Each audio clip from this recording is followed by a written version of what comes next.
Good afternoon, Bernard Chavar, Croatian News Agency. Question for both Madam President and Mr. Prime Minister.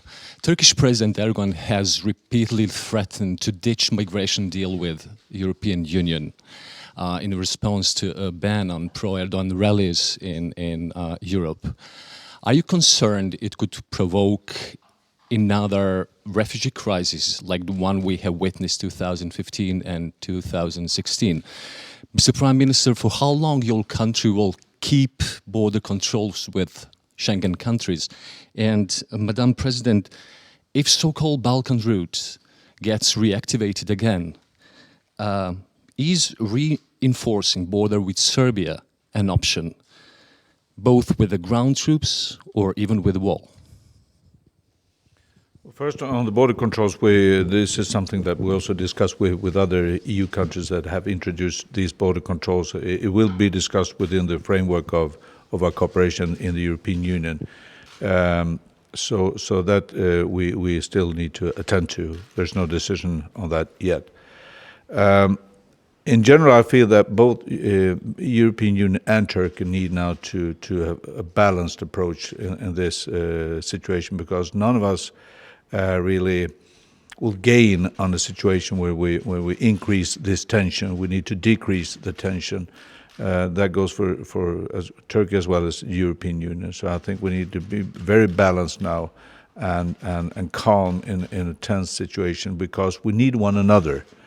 It's not only a one-way street, in my view. This is not only about EU being dependent on Turkey. We need to see these individuals, the refugees, the situation they are in, and if we are serious in helping them, the refugees, we need to take care, and of course we need to fulfill the obligation that we have towards Turkey now. That is obvious, and we're going through with that. And it's also, I think, for Turkey to see that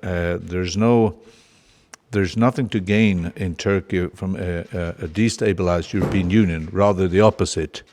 That's not, so we are dependent on one another, so let's make sure that we can decrease tensions now and not escalate them. I do agree with the Prime Minister that we need to decrease tensions and not escalate, and certainly we need to keep that dialogue open with Turkey. As far as the so-called Western Balkans route is concerned, it really needs to be kept closed. I don't see, first of all, a reason for a land route, because if countries will be accepting asylum seekers or refugees, that needs to be determined before they leave their current places. Otherwise, what we're doing, or what we were doing in part, was supporting the illegal human trafficking industry and the illegal industry that flourished with the land movement of refugees. So absolutely no reason to do that. And what we saw, I saw them on the ground on several occasions. It was mostly those who were able to move fastest and who had most money who were able to come to Europe.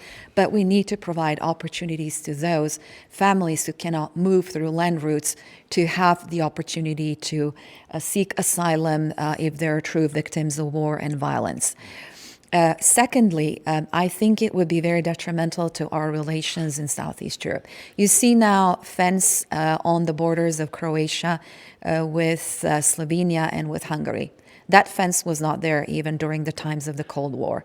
So that is, I think, a tragedy for relations in Europe, for the concept of solidarity, and for all the other values that the European Union was built upon, one of them being the freedom of movement of people as well.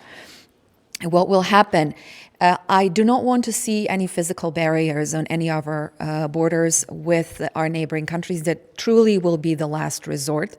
Of course, what we will do is protect the stability of Croatia and our national security, because we do not want to become a hotspot or a waiting room for anyone, as obviously with the border, with a razor wire fence on our borders with Slovenia and Hungary, they will have nowhere to go to. But a much tighter control of the green border with Serbia is absolutely necessary in terms of more manpower, but also of technical means. And I think that the Ministry of the Interior has to go ahead with a project that they had of acquisition of different sensors, drones, etc., for the electronic monitoring of the borders so that the human power can react and then stop any of the illegal border crossings. I'm absolutely against closing down the border. And again, any type of physical wall or fence or anything will be the last resort.